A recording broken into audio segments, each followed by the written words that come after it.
लेकिन भैया सुनिए,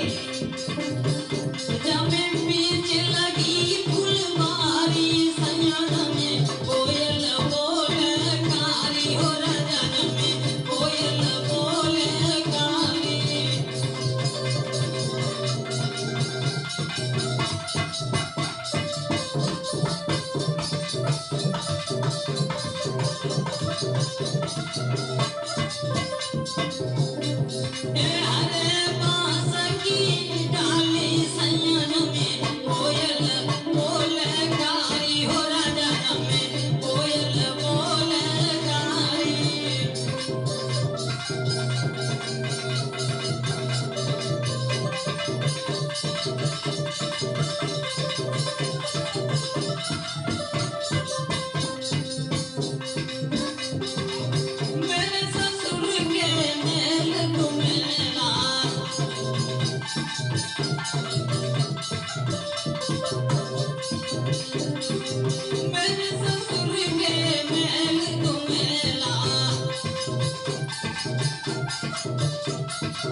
लेकिन भैया सुनिए, जब सोवे तेरी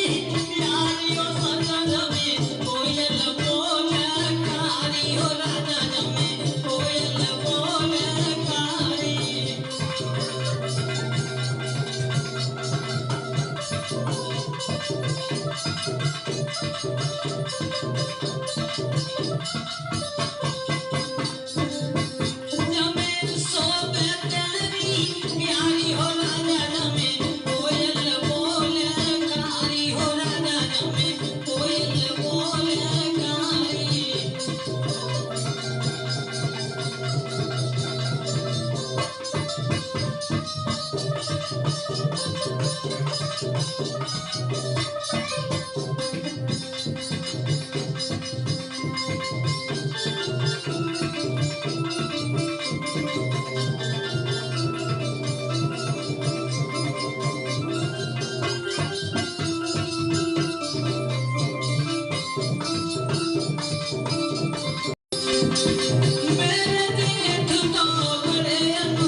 ये लोकगीत आप लोग सुने हैं